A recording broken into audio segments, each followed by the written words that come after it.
This is Burnout Paradise Remastered. We're here on the Nintendo Switch 2. Be sure to like the video, subscribing is great as well. So this is a great game from the 360 era where it has been brought back and touched up for what was the current gen consoles at the time, including the Nintendo Switch. Now this is a game that really did kind of push boundaries for destruction, open world action, and some killer music that is very nostalgic to the particular period of time. If you were around then, you know what I'm talking about. The soundtrack for this game is pretty killer, but you know, copyright and all that stuff, you know, you're not going to be hearing it, so you get what you get. So this is a game that actually did push the original Nintendo Switch quite a bit, and then here with the Switch 2 and the overhead here, we're actually getting a bit better of an experience in regards to having a smoothly locked frame rate, which is fantastic and what you want to see when you are diving in playing something through the back compat setup that is present on a console. You want things to run better, you don't want them to run worse, of course, and yeah, it does look like the extra power head here, power overhead that is, actually allows us to get something that does play a lot smoother. I mean, it's still the jaggedy sort of sub 1080p experience that we were having prior. It just actually now runs at the frame rate that we were kind of expecting it to run. Not to say that it was like necessarily horrible on the first Switch, you know, it was still a fine time. It was just, you know, there were some drops and stuff when you were playing the game here or there for frame rate, but you know, even then it was kind of fine, and now it's nice and smooth, so that's kind of spectacular and awesome. If you're not familiar with the game, you get to dive into this paradise, and you get the full scope of the game, you get all the content, everything like that, because this is, you know, a remastered package for this game. It was one of those titles that you kind of thought were just going to be sort of lost to time, as to say, due to licensing and whatnot, but they were actually able to pull off a remaster for this one, and I think the results here were pretty spectacular, you know what I mean? Like, it's allowing us to enjoy the full scope of like the offline, the online stuff, all the different modes, all the different action, playing alone, playing with others, doing various, I guess, races and challenges, and everything's present here. And it's all just like it was back in the day, which to me is quite exciting if you were a fan of this experience.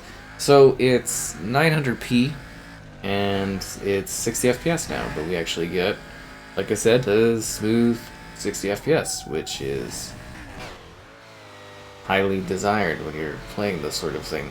I guess we should go find a race to do, and yeah, kind of jump into the action and show off more of the environment. Like, it's a very, well, I wouldn't say very large map, but it's a decently large map, you know, with a backwards countryside that you can kind of go backwards countryside, large back countryside that you can go and visit. And then there's lots of little races you can do along the way. They give you different types of goals that you should try to work towards. Starting point, maybe we should do that race, would be good. And there's lots of settings. I turned it to always day, or maybe we should go for the blue one here. I turned it to always day so that we are enjoying a day locked setup and scenario. But you can actually choose the time of day in the main menu. Okay, one sec here before we do this, dedicate ourselves to this race. I want to make sure this is an actual race. Yeah, alright, let's do it. Vroom, vroom, vroom, vroom. So this is very jaggedy around the edges. Like I was saying, like it's super jaggedy. If you're undocked, you know, out on the go, it's 720p. And I mean, it was already running smoothly there. It's also neat because this game doesn't really necessarily always give you the direction of where you need to go. It's a lot more open in regards to, like, here's your destination and you gotta kind of get there. So it's sort of funny because people, to a degree, kind of like go off, if that makes sense. Like, they kind of are doing their thing, and it's like, am I headed in the right direction? Is this the right turn to take? And Yeah, it could definitely be a little unnerving from that perspective as to like, oh, is this the fastest way to get to where I'm headed? And yeah, there's all kinds of challenges that come with doing that sort of thing. But it's a high-octane thrill ride. I think this is maybe the way to go unless they start veering off or something. It's not good being in first place either because, you know, there's a decent amount of traffic set up in the world as far as like simulation-wise, but not too much. You can smash and destroy cars with intense little moments. I mean, I think you were kind of seeing that as I was going in and bumping into a vehicle, and you'd see everything kind of get shredded, and everything would break apart. It'd be like, whoa, that's crazy. And yeah, that was super, super cool. Those guys are now splitting off to the side there, which likely means that I should have taken a turn 2 in order to get to where I'm going, but that's okay. I'm still on pace, I think, to make it there first. I have no idea. This is a very, very open for interpretation. Oh, come on. Situation. Okay, well, that's... There goes my racing career. I thought I was going to be the best. Now I think I'm going to be the worst. Yep, I guess I took a wrong turn at Albuquerque. I'm not even sure if I'm going to catch up to this. There's also a lot of, like, in-world things you could do, too, which were kind of cool. Like, you could, for instance, like, destroy billboards and other things within the world. They generate, like, points and stuff, and you see it's, like, a little bit of, like, nitros kind of building up, and... Like, it's open world, but it's not, like, fully open world, too. Like, you had specific, like, tracks and stuff that you would drive within, roads, and... Yeah, it's quite a neat experience as far as a racing game. I thought this one was very, very cool, and it was really fun to take a look at the remaster when it came out to the various consoles. I think quite a while ago at this point, right? Like, oh, you've got to be kidding me. That was wrecked? That's just the front. No, that's totally drivable. Well, this race is over for me. And to think it started out so promising, I was really, really doing well. Oh, look, there they are.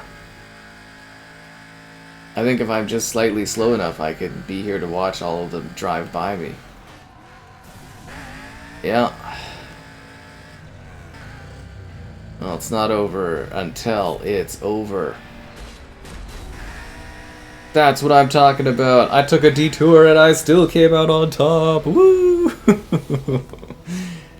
Oh, what a cool game for its time. Seriously, oh, there's my picture there too. I'm used to it on Xbox where like I think it shows off your gamer tag. Yeah, I think that was the thing. It showed off the gamer tag.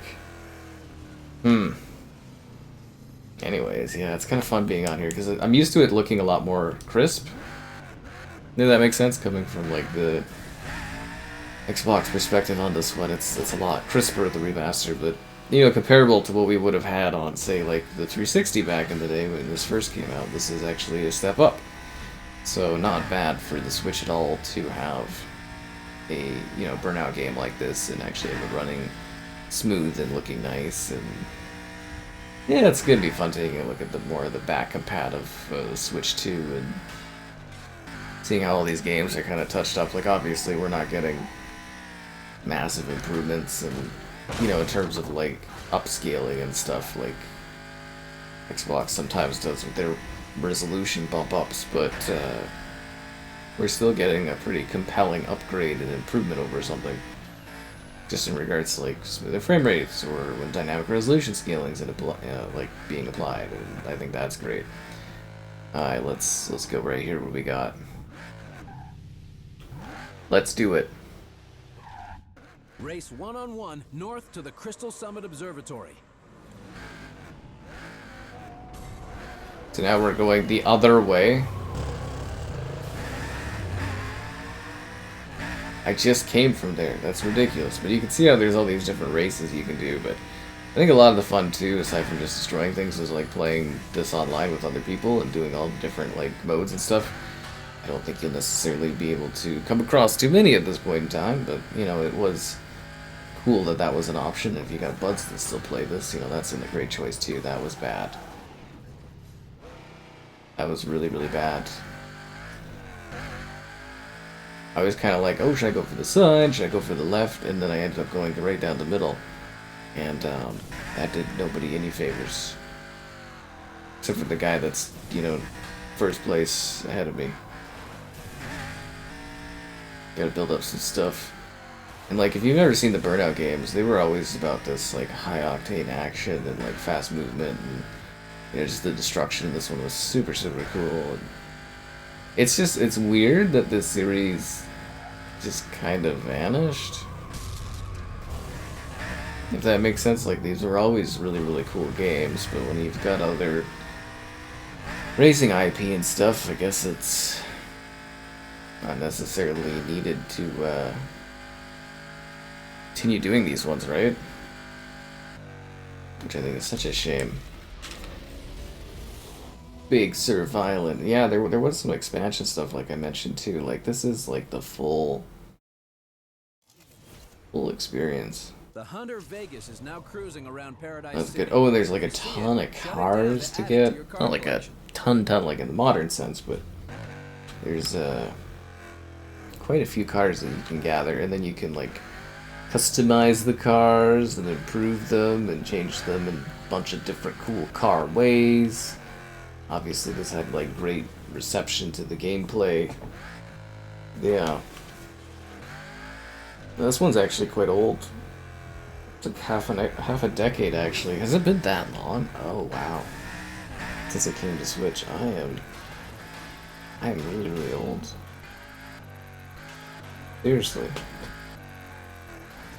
But yeah, the idea is it's more of a progression of your own sort of choosing. It's not like a preset narrative or anything. You just kind of get in here, you do your stuff, and then you're going. You're racing, and you're doing things, and exploring the open world, and smashing stuff. And, like, it's kind of straightforward. There's these shortcuts that pop up, too, that you could take. You know, they might help you out in your racing opportunities. It definitely had, like, a very distinct vibe. Boom, boom, boom. The damage crashes. I think the multiplayer, though, was one of the big grabs for people in this one.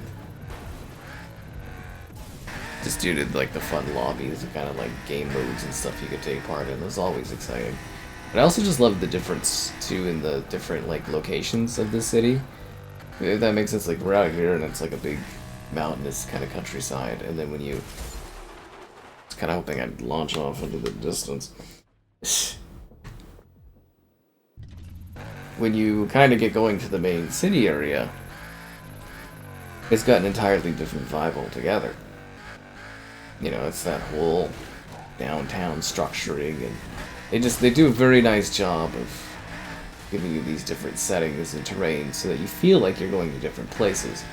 And despite it not being like an endless open world, it is a very effective open world in my opinion. Yeah. Oh, this also used to have like a bunch of like little fun kind of ad things in it too, the billboards. I think those are all kind of gone. They had like product placement billboards, which was funny too. That was a big thing in gaming back in the day. If you're not from that era, like there'd be so many like billboards like this would have like ads for different companies. It was kind of funny. Now I think it's just like generic stuff. Burnout Remastered. So the only thing we're missing is the Time Savers pack. That's it. Yeah, well, as I had mentioned, all the advertisements have been changed to fictional ones. That's an easier way to just say that. That sounded too weird. Yeah, no, fun game, seriously, really, really cool.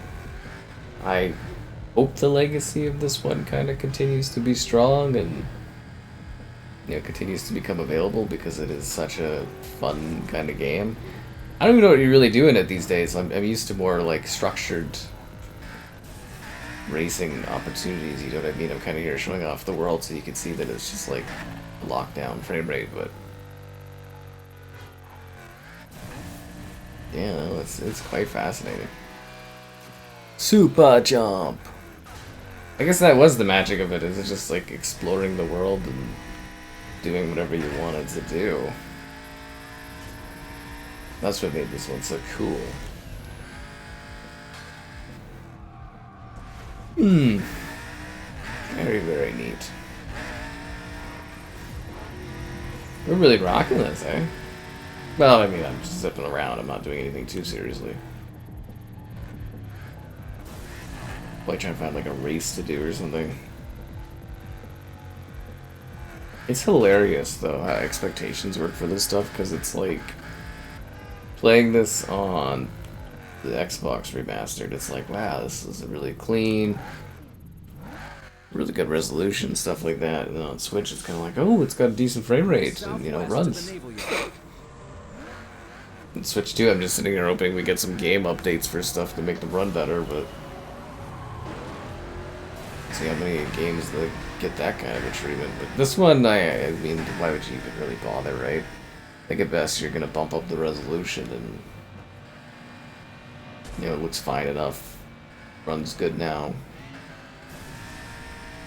Almost would be like diminishing returns, which is not something anybody's interested in. And it's also so many years old too. I'm assuming this won't be the last time we see this one. It'll definitely be something that, like, I would imagine, keep releasing over time. Everybody went the other way and I didn't? Oh, you gotta be kidding me. What I hate about this is just like, I can't handle the freedom to street race without some level of structure going on. Because otherwise, I'm just not sure where I'm supposed to be heading.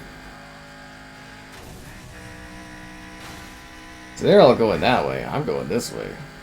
Really creates a dynamic race, doesn't it, where you're not sure where you're headed. But that's the magic of it. Did you take the right turn, or did you not, and you failed? See, it says I'm 6 out of 8 until I get over here and start dominating and catch up to everybody.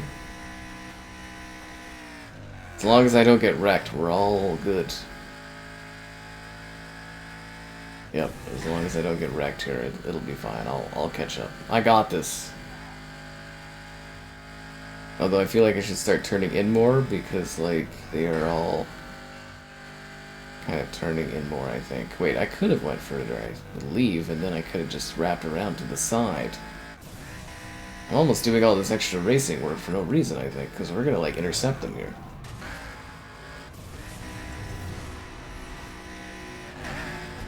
Oh, it's gonna be a tight race to the end here. Look at that guy getting all strategic on the mini-map there to go the other way. Who will end up first? I think I got this. Yes! Pedal to the metal, that's what I'm talking about. That's how I get it done. That's how we do it in the Burnout. These games were so cool. Like, it's a shame that the other ones aren't available. Like the other Burnout titles. Like, this one was obviously the one that kind of took things large, and well, it feels like EA was just kind of throwing us a bone even making this one available. That's the problem with car games. It's just like, they are so of their time. They're so whatever you get. You're actually better off having a racing game that doesn't have any sort of, like, brand tie-ins. Like car tie-ins, but that's what people want from racing games, is like brand tie-ins for realism, but you're better off not having that. And then, you know, there's less rules for how destruction works and breakdowns, and then, you know, it allows them from a legacy standpoint to be available long off into the future, which is great, so other people can enjoy them. Have fun like I still am today. And like maybe others are too, that are coming back to playing this game on the Switch 2. Now and down the line, and hopefully licensing doesn't run out at any point, because, you know, licensing can be a pain. I mean, the licensing here is probably going to be the music and stuff, let's be real, because, like I said, this game's got a killer soundtrack for, you know, music of its time, like, really, really good tracks.